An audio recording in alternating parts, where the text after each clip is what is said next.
Hey guys, you're watching this video because you just had the worst conversation with your wife that you could have ever imagined, and you're so blindsided and shocked. You're just asking yourself, is this even real? And that is, she just suggested that you guys have an open relationship. Welcome to the video, guys. So if you've been awake and conscious to the themes of our culture in the last 10 years, you'll have heard of the phrase open relationships or hall pass, or the way our parents, the baby boomers, called it, swingers. And and certainly there's a whole world where all those things exist and happen. But for you, that never even began to enter into your realm of possibilities. And that's why this feels like such a shock to your system and to what you thought was real for you and your marriage. So if you're wondering what to do, I want to emphasize a couple of issues. Number one, I believe in marriage. I'm a big fan of monogamy, but I also know that a marriage can survive absolutely anything. Let me rephrase that. A marriage can survive most things.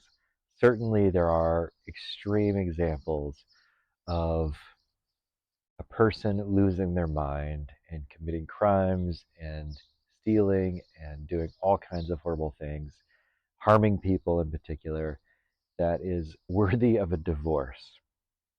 But sometimes an affair, I don't know, guys, it just doesn't seem that big a deal. I've not had an affair. My wife's not had an affair. It's easy for me to say. But I've also spent a lot of time thinking about this, talking to experts about this, and asking the question myself, what's the big deal with monogamy and what's the big deal with having an open relationship? So remembering that a marriage can survive anything, and really remembering that your wife just asked the question, is it possible for us to have an open relationship? I want you to buckle up and learn a few things that I hope will help you along this path.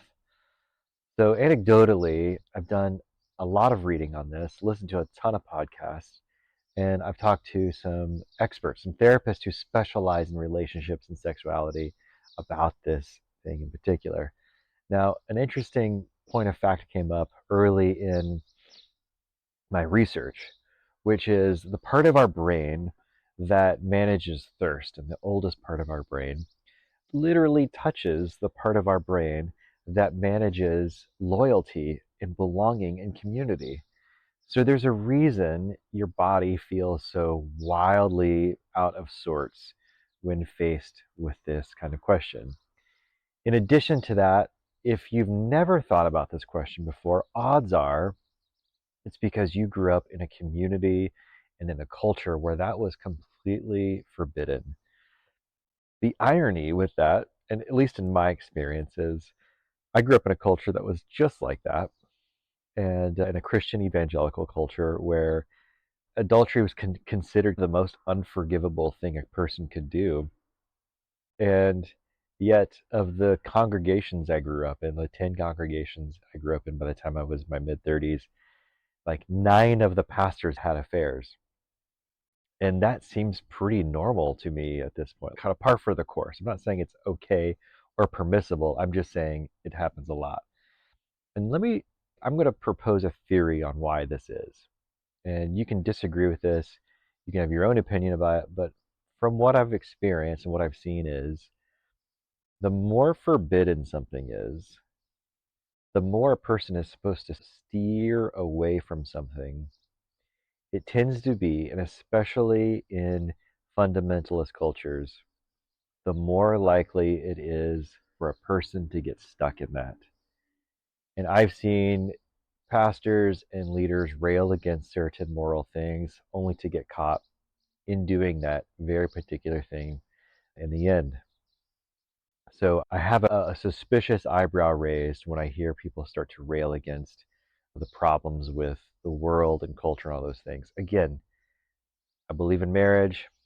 I am monogamous myself, but I take it all with a grain of salt on hearing people say these are the absolute most fundamental things a person has to be in order to be happily married.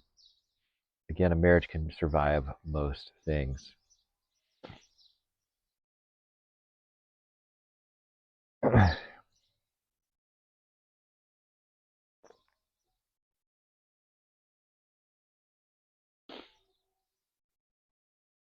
You're probably in a place where your nervous system is taking over. Like you're not quite able to think clearly, and you're starting to question so much about your relationship and about your marriage. Now, I think what you have to remember in this experience is the more you push to get a certain and specific answer from your wife, such as, are you already having an affair? Why are you asking this? When did this all change? Those are natural questions, but they're the wrong questions. And what I mean by that is if you have a bent towards codependency, anxious attachment, people pleasing, nice guy syndrome, or any of those things, the more you're trying to find certainty in your marriage, the further it's going to get away from you. The more you want certainty in your relationship, the further it's going to get away from you.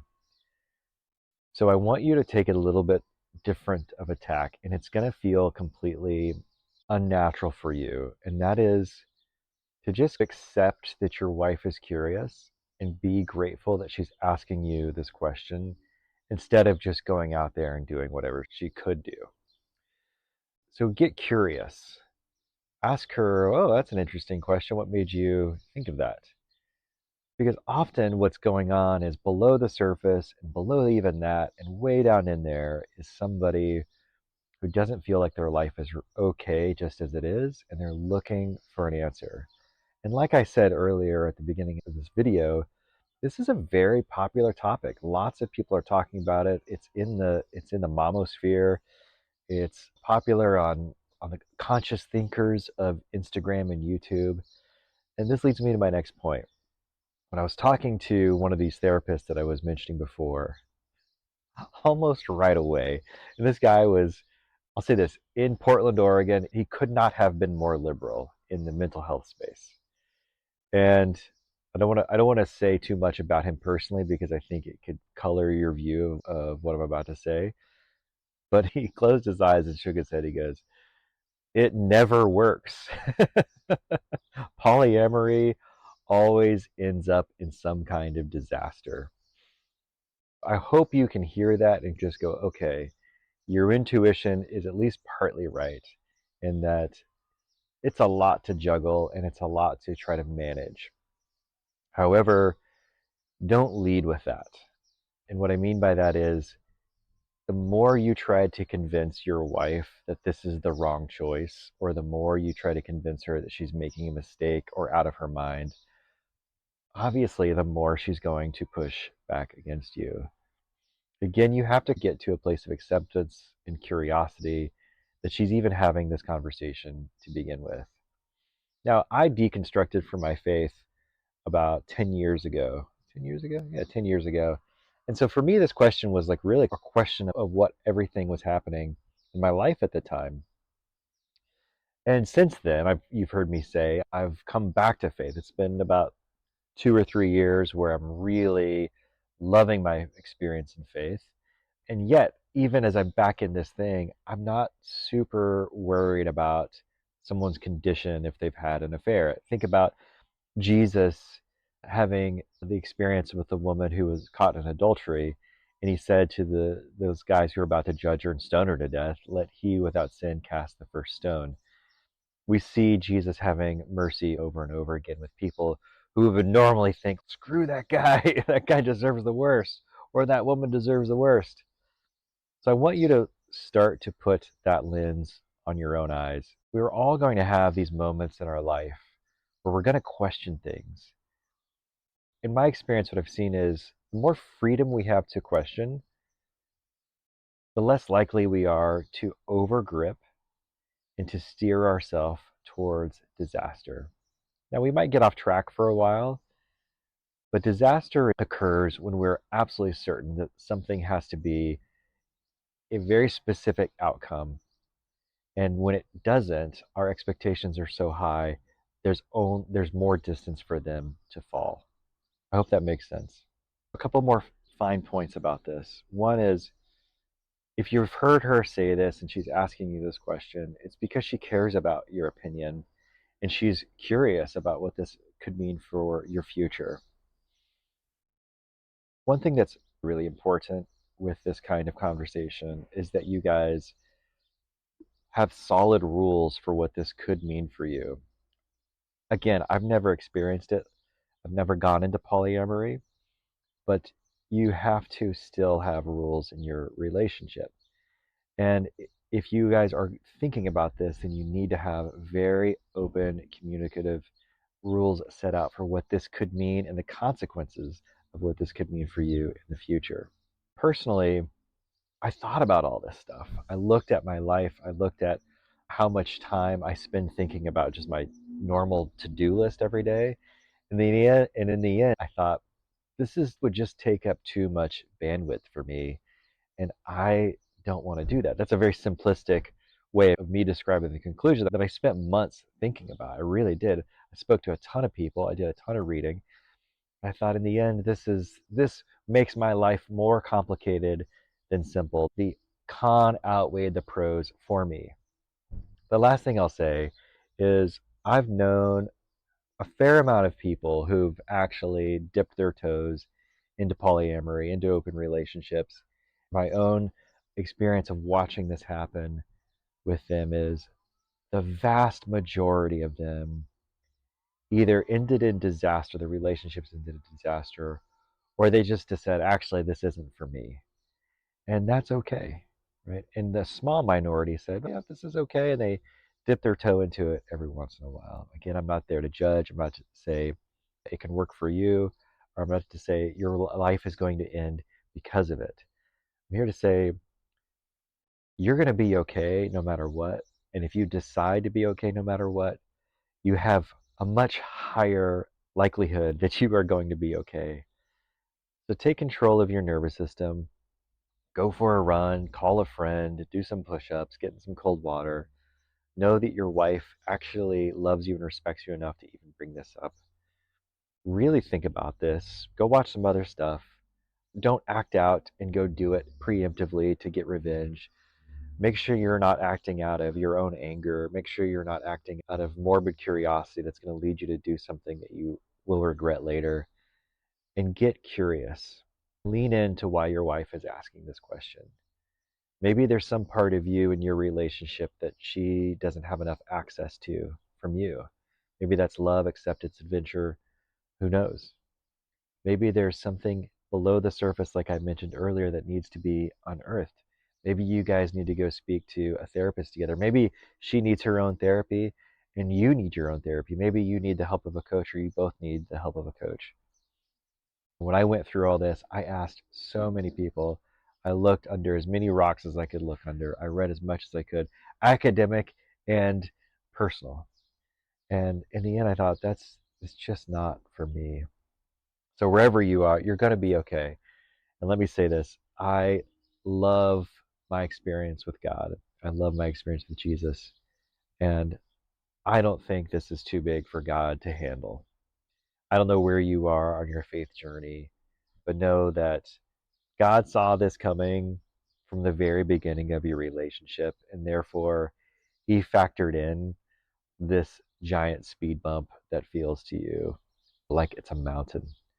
And someday in the future, if you decide to do life with Him and to do life in grace and in love and curiosity with your spouse, you'll look back and see this as almost a comical time of two people trying to figure out how to make their life and their relationship work.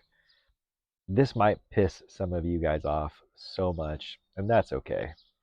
It's for you too. God loves you just as you are, just as God loves me, just as I am. That doesn't mean I'm not trying to be a better person, nor should it mean that you shouldn't either.